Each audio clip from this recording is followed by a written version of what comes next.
파리 올림픽이 지금 진행 중에 있습니다. 지금 1위는 금메달 16개를 딴 중국이 1위이고, 이어서 미국, 프랑스, 호주, 영국, 그 다음이 금메달 9개로 우리나라가 총합순위 6위를 달리고 있습니다. 우리나라가 강세를 보이던 종목들을 보면 사격이나 양궁, 펜싱 이런 데서 주로 금메달을 획득하고 있습니다. 지난주 목요일 8월 1일에 아주 재미있는, 아주 스릴 있는 그런 경기가 있었습니다. 남자 단체 펜싱 사버르 경기 결승전이었습니다. 그날 남자 펜싱이 금메달을 획득하면서 역사적인 올림픽 3연패를 기록하게 되어집니다. 그런데 그 남자 펜싱 금메달을 획득하는데 1등 공신인 선수가 있습니다. 그가 도경동이라는 선수입니다. 그런데 결승전에서 1등 공신을 한 이 도경동 선수가 어떤 선수인가면 후보 선수입니다. 그런데 그 선수가 이번 올림픽 3연패를 하는 이 결승전에서 1등 공신이었습니다. 남자 단체 펜싱 결승전의 상대는 헝가리였습니다. 이 경기의 규칙은 3명의 선수들이 돌아가면서 릴레이 방식으로 9회전까지 하는 것입니다.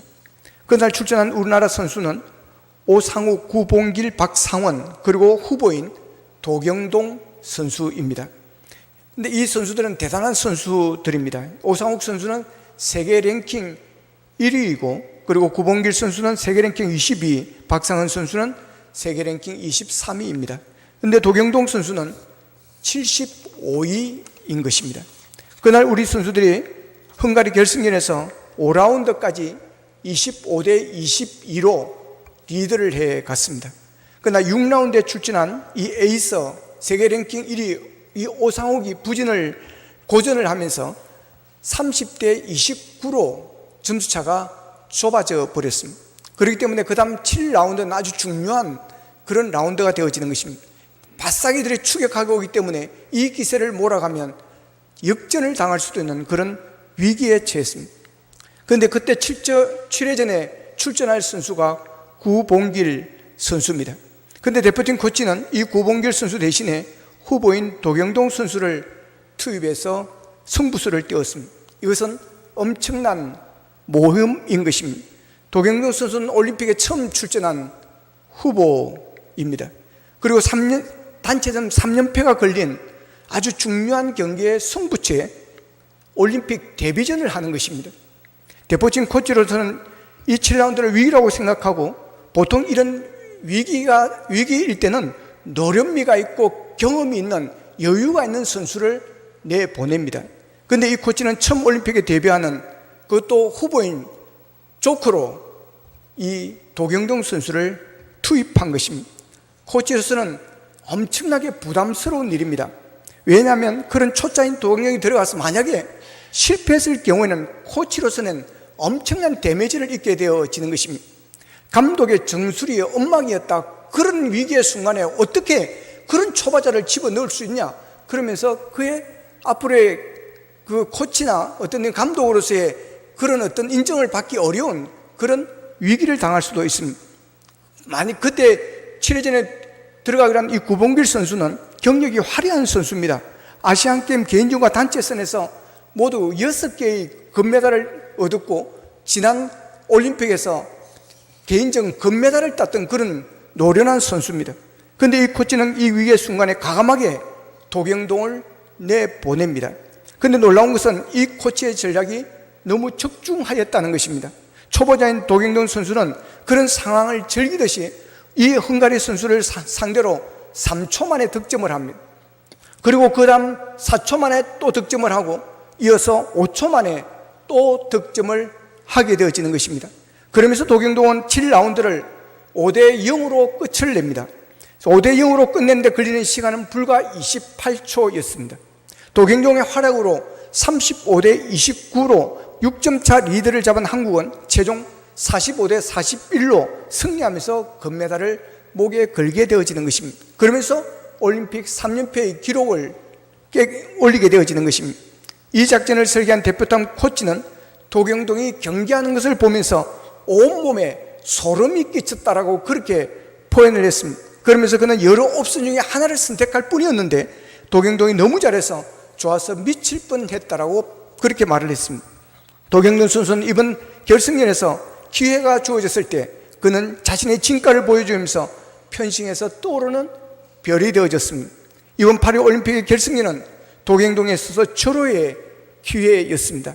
그는 그 기회를 통해서 무명에서 떠오르는 별이 되는 그런 선수로 자신의 운명을 바꾸어 놓았습니다. 도경동 선수는 이번 올림픽에 출전해서 예선전이나 결승, 준결승전 그리고 개인전 어느 경기에도 그는 한 번도 출전하지를 못한 선수입니다.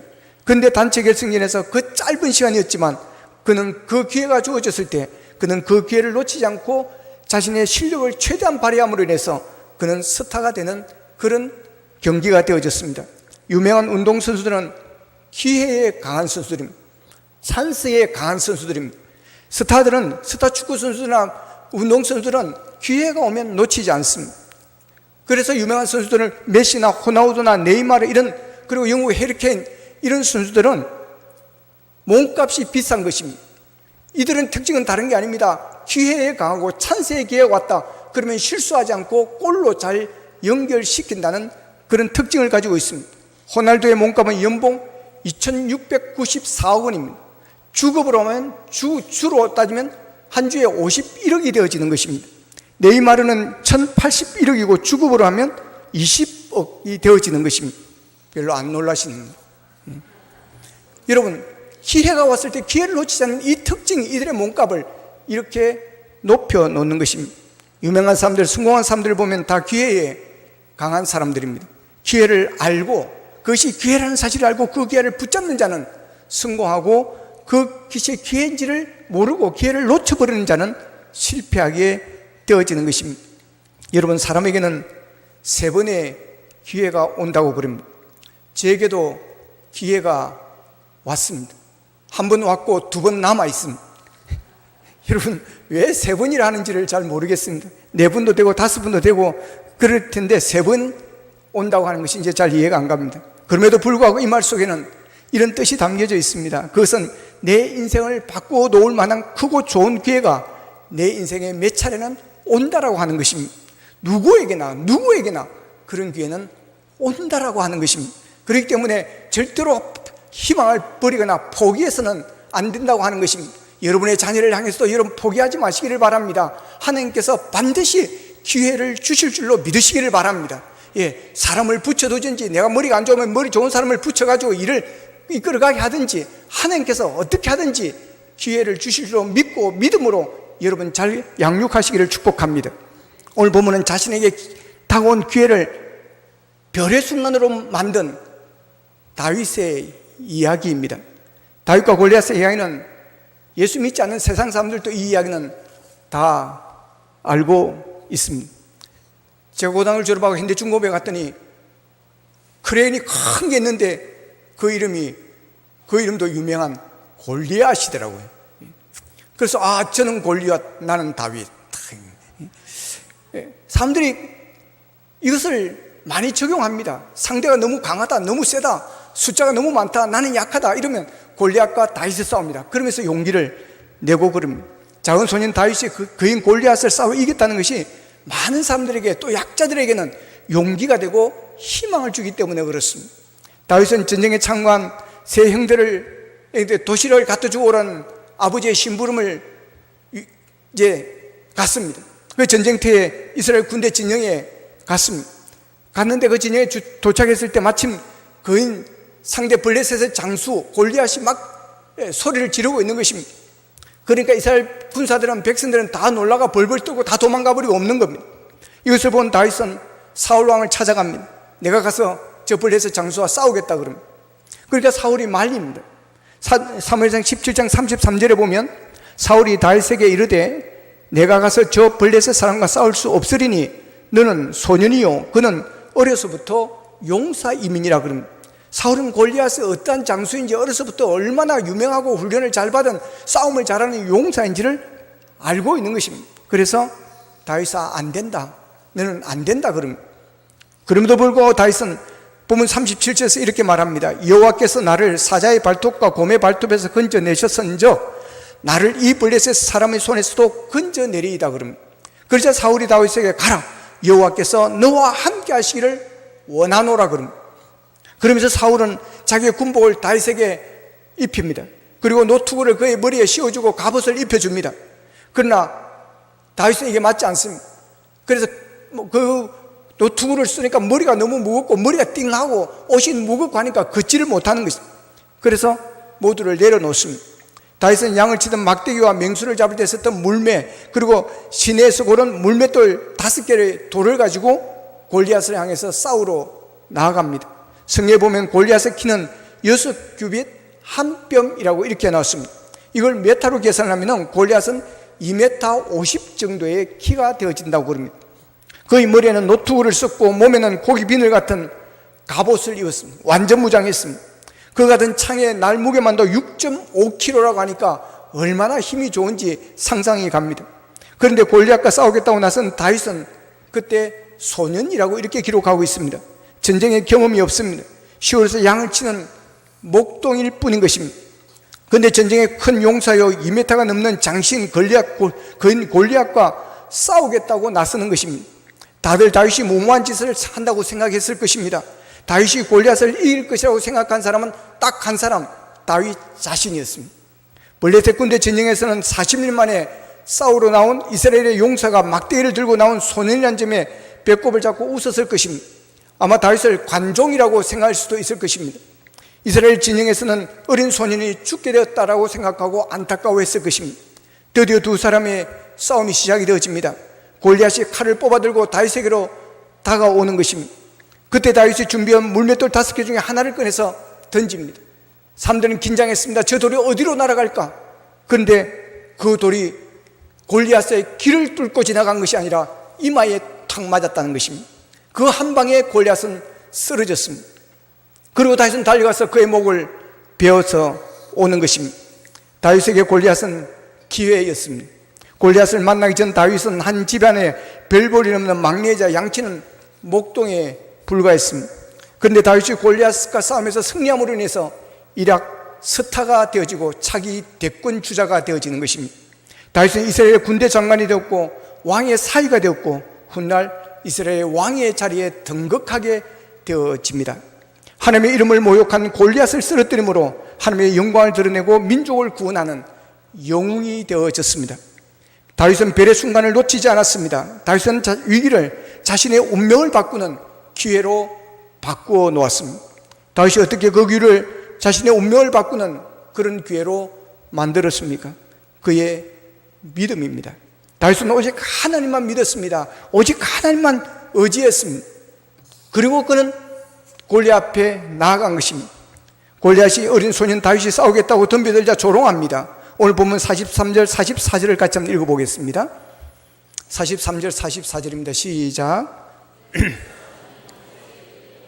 나를 개로 여기고 막대기를 가지고 내게 나왔느냐 하고 그의 신들의 이름으로 다윗을 저주하고 그 블레셋 사람이 또 다윗에게 이르되 내게로 오라, 내가 내 살을 공중의 새들과 들짐승들에게 주리라 하는지라. 아멘. 자, 보십시오. 얼마나 여러분 우습게 봅니까? 네가 나를 개로 알고 막대기를 들고 오냐? 싸움을 하려면 칼을 들고 오냐? 창을 들고 와야지. 지금 뭐 하는 거냐고, 장난하는 거냐고. 내가 네 살을 공중의 새들과 들짐승에게 던져주겠다 그럽니다.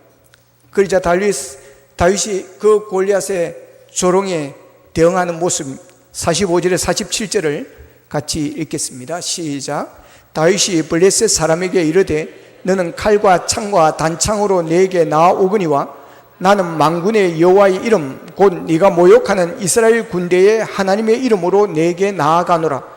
오늘 여호와께서 너를 내 손에 넘기시리니 내가 너를 쳐서 내 목을 베고 블레셋 군대의 시체를 오늘 공중의 새와 땅의 들짐승에게 주어 온 땅으로 이스라엘의 하나님이 계신 줄 알게 하겠고 또 여호와의 구원하심이 칼과 창에 있지 아니함을 이 무리에게 알게 하리라.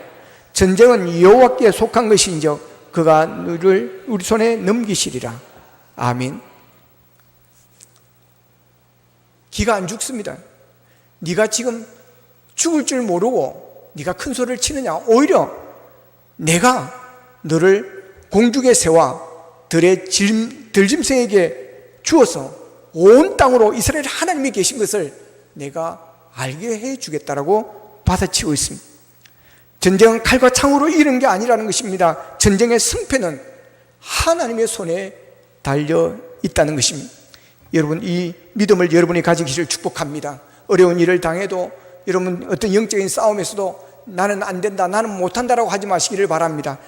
승패는 하나님의 손에 달려 있음을 믿으시기를 바랍니다. 고난이 왔습니까? 환난이 왔습니까? 골리앗 같은 거대한 문제가 내 앞에 부딪혀 있습니까? 여러분의 힘으로 싸우려고 하지 마십시오. 승패는 하나님의 손에 달려 있음을 믿으시기를 축복합니다.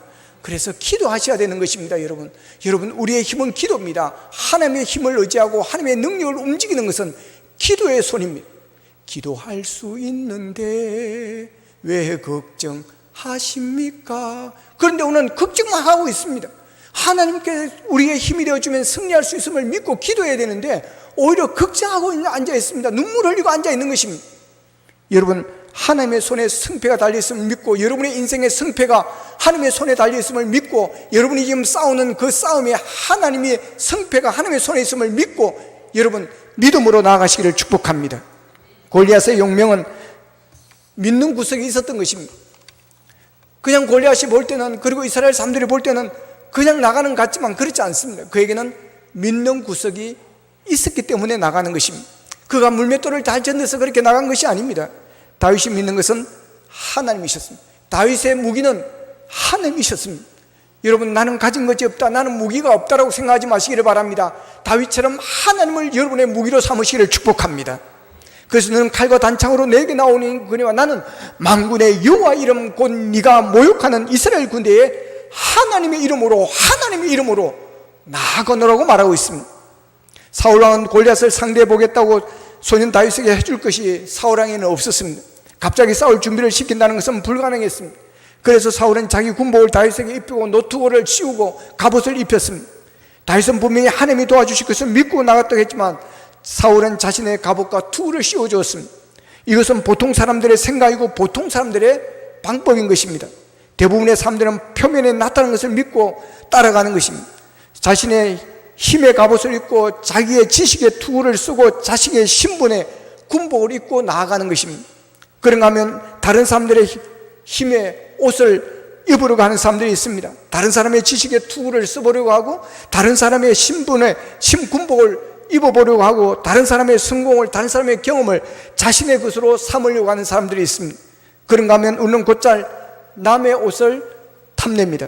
남의 신분을 탐내고, 남의 재능을 탐내고, 남의 재물을 탐냅니다. 그래서 자신에게 맞지 않는 옷을 입고 사는 사람들이 많이 있습니다. 그래서 어색하는 것입니다. 어울리지 않는 것입니다.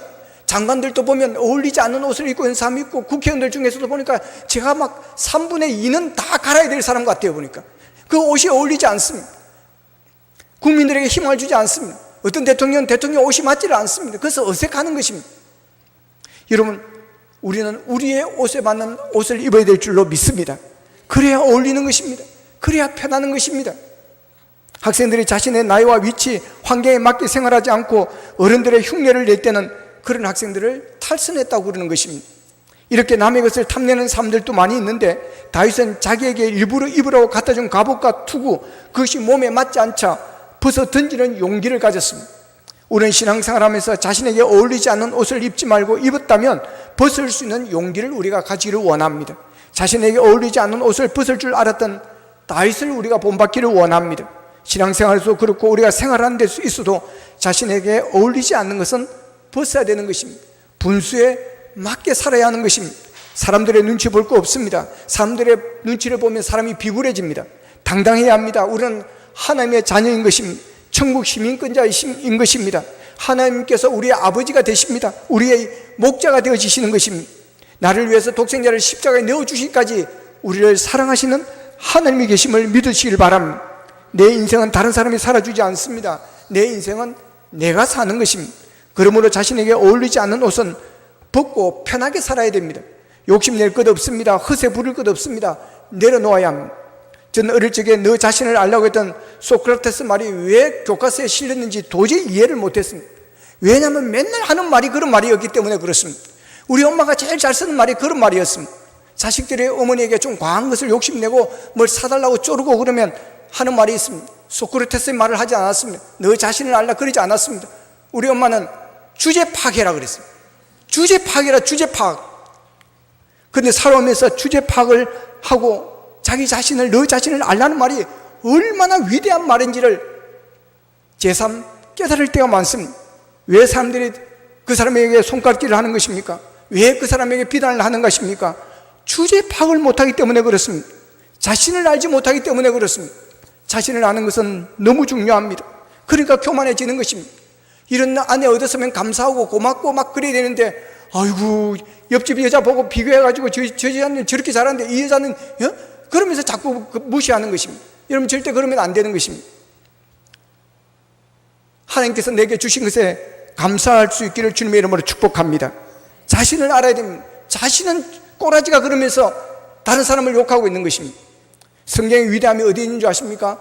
자신을 알게 해준다는 것입니다. 이게 성경의 가장 위대함입니다. 여러분, 내가 어떤 존재인지를 알게 해준다는 것, 이것이 하나님의 성경의 가장 위대한 것입니다. 여러분, 사람으로 무엇인지 만들어졌는지 어디서 와서 어디로 가는지를 사람들은 모르는 것입니다.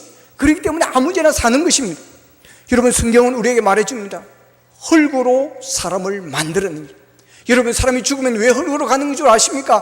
흙으로 하나님께서 만드셨기 때문에 흙으로 가는 것입니다. 우리 인간이 왜 불행한 것입니까? 왜 전쟁이 많고 싸움이 있고 여러분 이런 전쟁터를 방불케 하는 그런 세상이 되어지는 것입니까?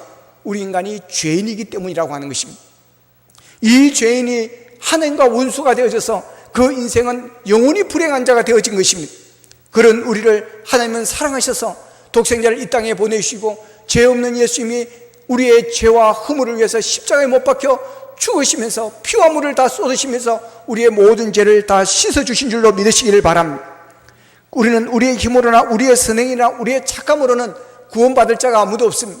그 사람이 착하고 너무 성실하고 너무 좋아서 천국 가는 사람은 한 사람도 없습니다. 여러분, 거기서 거기입니다. 따라합시다. 거기서 거기다. 거기서 거기입니다.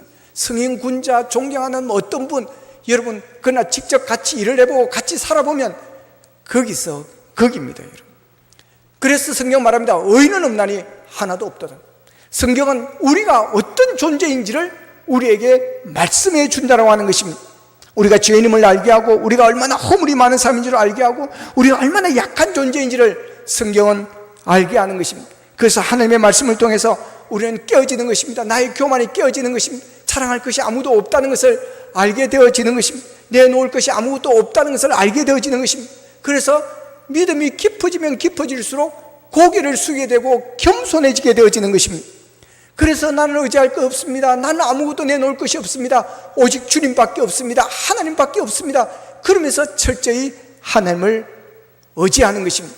뭔가를 해보려고 젊은 시절에 야망을 가지고 욕망을 가지고 막 했습니다. 돈을 열심히 벌어가 부자 되고 성공할까라고 모아봤습니다. 그러나 그것이 내 마음대로 안 되는 것입니다. 아, 하나님의 은혜로 살아가는구나 라는 것을 깨닫게 되어지고 그러면서 겸손해지고 그러면서 하나님을 의지하게 되어지는 것입니다. 다윗은 비록 왕의 갑옷을 입고 투구를 썼으나 그것이 자신의 몸에 맞지 않는다고 생각됐을 때 벗어 던졌습니다.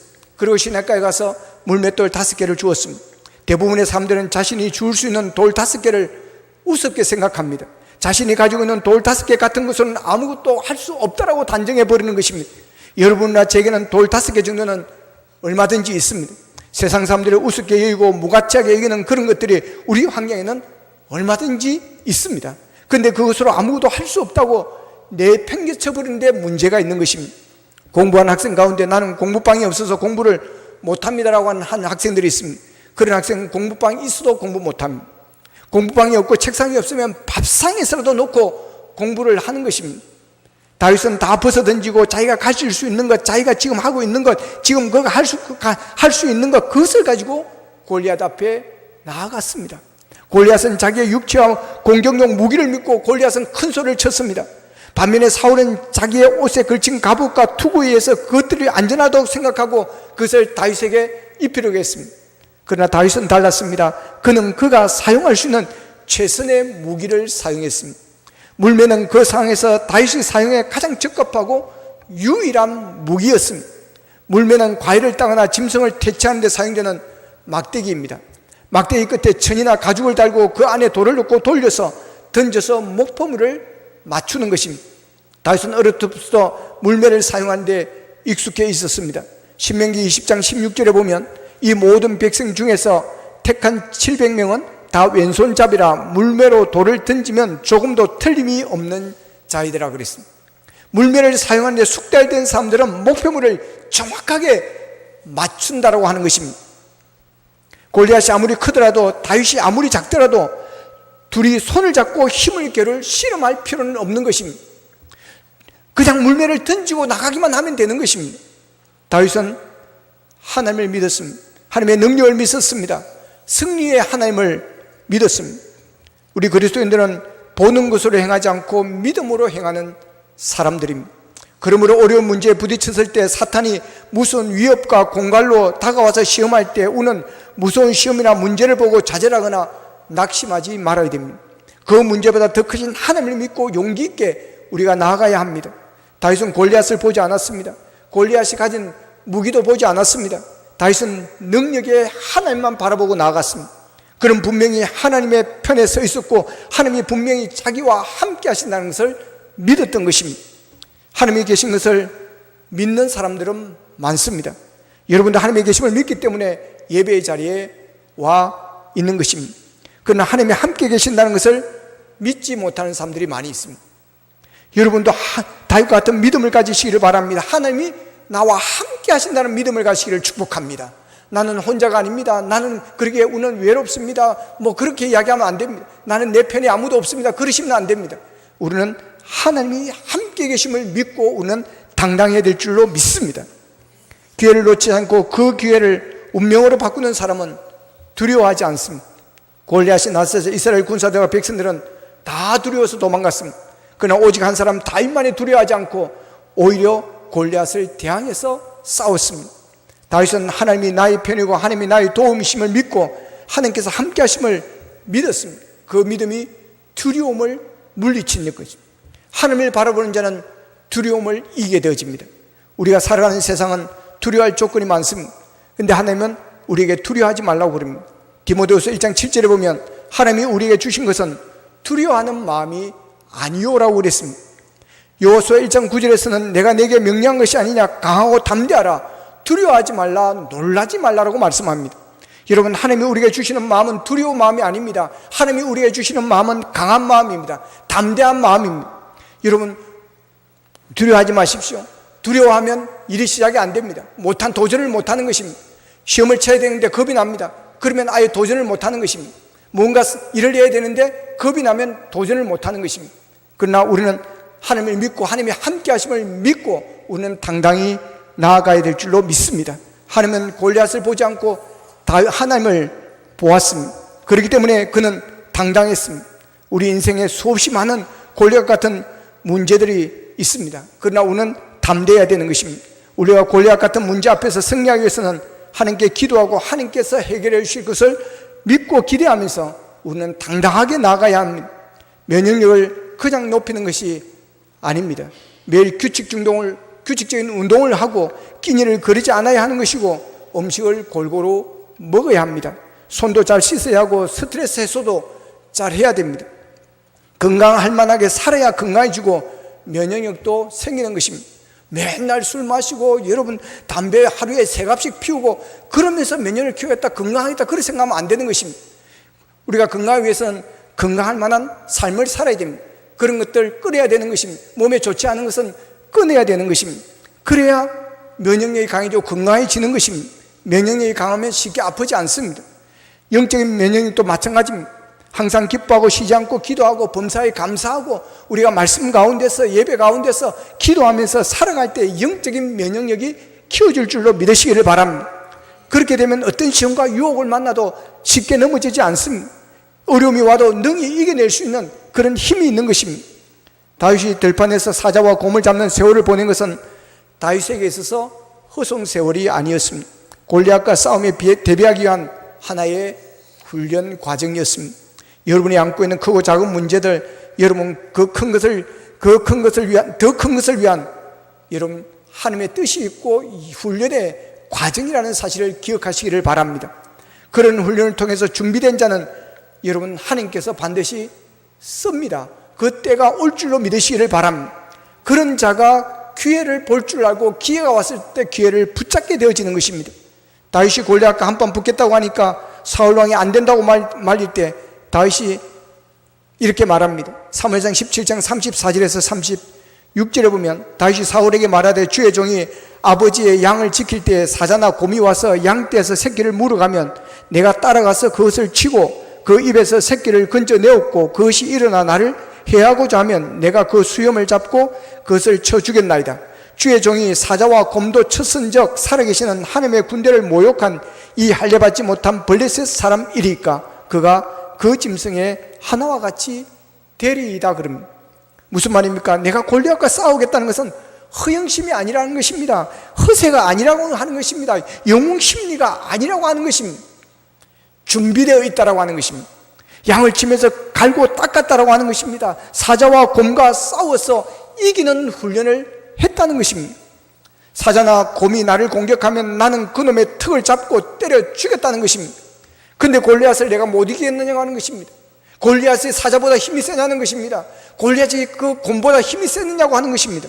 그러면서 저 할례받지 않은 블레셋 사람인 골리앗도 내가 죽인 사자나 곰과 같은 꼴이 될 것이라고 말합니다. 그 정도로 준비되어 있다고 하는 것입니다. 물맷돌을 던지는 것에도 백발백중일 정도로 준비되어 있었던 것입니다. 그러니 한 방에 끝을 내는 것입니다. 그렇습니다. 기회는 준비된 자의 것임을 믿으시기를 바랍니다. 학생들은 열심히 공부해서 준비하시기를 바랍니다. 언제 그때가 올지 모릅니다. 그러므로 틈틈이 공부하고 준비를 두고 있으면 여러분 때가 오면 그 기회를 붙잡게 되어지는 것입니다. 올림픽에서 금메달을 따는 선수들 운이 좋아서 따는 게 아닙니다. 물론 저런 것들이 따라줘야 하지만 그러나 그 내면에는 그 이면에는 피나는 훈련을 하면서 여러분 실력을 갈고 닦아 세계 최고의 금메달 감이 될 정도의 그런 준비된 사람이라는 사실을 알아야 하는 것입니다. 어떤 사람이 종말의 때 주님을 영접할 수 있습니까? 주님 오실 날을 준비하며 살아는 우리가 될 줄로 믿으시기를 바랍니다. 어떤 사람이 하나님께 주시는 복을 놓치지 않습니까? 영적으로 준비된 자들입니다. 말씀으로 훈련된 자들입니다. 영적으로 준비되지 않은 자는 하나님께서 주시는 복을 놓쳐버립니다. 왜냐하면 그게 복인 줄 모르기 때문에 그렇습니다. 기회라는 게 우리에게 올 때 내가 기회입니다, 나를 붙잡아라, 동네 방네 떠들면서 오면 얼마나 좋겠습니까? 그런데 기회는 그렇게 오지 않습니다. 가면을 쓰고 오는 것입니다. 그러니까 금방 붙잡을 수가 없는 것입니다. 가면을 쓰고 옵니다. 그러니까 사람들이 헷갈리는 것입니다. 그래서 시편 기자는 119면 7절에서 이렇게 말합니다. 고난당하는 것이 내게 유익이라 그랬습니다. 고난당하는 것이 유익이라. 사람들이 볼 때는 고난은 고통이요 환난이요 저주라고 생각하지만 오히려 그게 내게 복을 주시는 축복의 선물이에요. 축복의 통로더라고 하는 것입니다. 가면을 쓰고 오니까 그것이 복인 줄로 모르고 고난이 오면 포기해버리고 고난이 오면 절망해버리고 고난이 오면 떠나버리고 고난이 오면 모든 것을 다 놓아버리는 것입니다. 그렇기 때문에 고난을 축복의 기회를 놓쳐버리는 것입니다. 그러나 영적으로 믿음으로 훈련이 다 된 사람들은 아무리 가면을 쓰고 아무리 포장을 쓰고 온다 할지라도 그것이 복의 기음을 알고 고난의 기회에 더 기도하고 더 열심히 봉사하고 더 열심히 믿음으로 살아가는 그런 삶을 살게 되어지는 것입니다. 하나님은 우리에게도 기회를 주십니다. 어떤 분은 자기는 운이 나빠서 내 인생에는 기회가 없었다고 그래서 나는 실패했다고 말하는 사람들이 있습니다. 어떤 분은 운이 좋아서 기회를 잡았다고 그래서 내가 성공했다고 말하는 사람들도 있습니다. 그러나 그렇지 않습니다. 기회는 운이 갖다 주는 것 아닙니다. 준비된 자에게 오는 것입니다. 그리고 기회의 주관자는 하나님이심을 믿으시기를 축복합니다. 여러분 골리앗에게 기회를 준 것은 하나님이심을 믿습니다. 여러분 하나님께서 골리앗을 쓰시기 위한 다윗을 쓰시기 위한 하나님의 준비하심이 있었다는 사실입니다. 하나님은 이미 크고 작은 기회를 우리에게 주셨습니다. 기회가 고난과 실패의 가면을 썼기 때문에 우리가 못 보고 지나갔을 뿐인 것입니다. 아직 우리에게는 기회는 남아 있습니다. 옆에 사람이 이야기합시다. 아직 당신에게 기회는 있습니다. 할렐루야.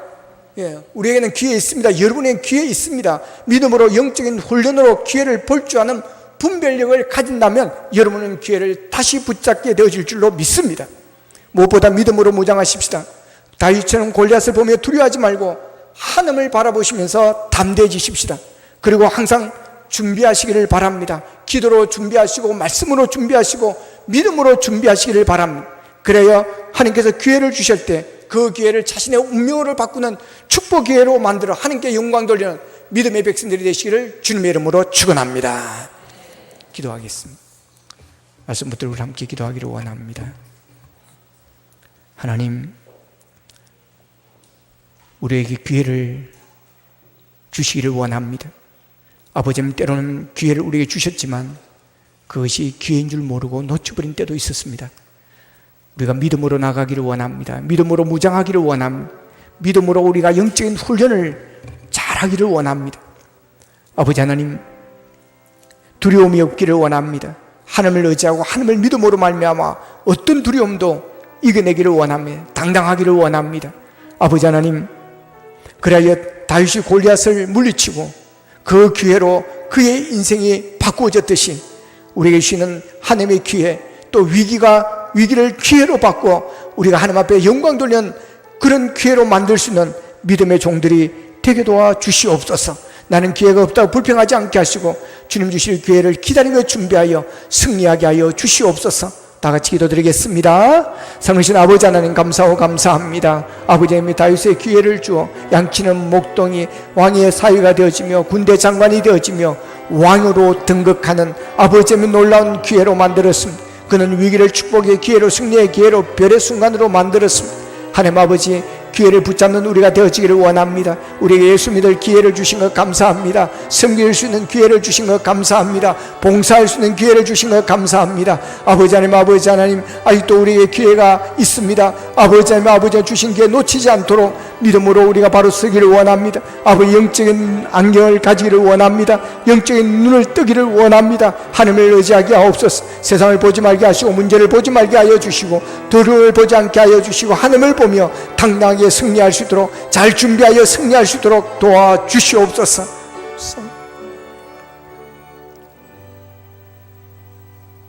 하나님, 다윗은 기회가 왔을 때 그 기회를 놓치지 않았습니다. 아버지며 골리앗을 무너뜨리며 그는 왕의 사위가 되어지며 군대 장관이 되며 왕에 등극하게 되어졌습니다. 무명한 시골 목동이 하나님께 귀하게 쓰임받았습니다. 하나님 아버지, 우리도 기회를 볼 줄 아는 분별력을 가지기를 원합니다. 영의 눈을 가지기를 원합니다. 하나님 아버지, 다윗과 같은 믿음을 주시옵소서. 골리앗 같은 문제, 시련, 환난을 보지 않게 하여 주시고 하나님을 바라보며 나아가는 믿음이 있기를 원합니다. 그래야 아버지 강하고 담대하기를 원합니다. 두려워하지 않기를 원합니다. 우리가 잘 준비하게 하여서 기회가 왔을 때 그 기회를 살려 하나님께 영광 돌리는 믿음의 종들이 되게 도와 주시옵소서. 예수님의 이름으로 기도합나이다. 아멘.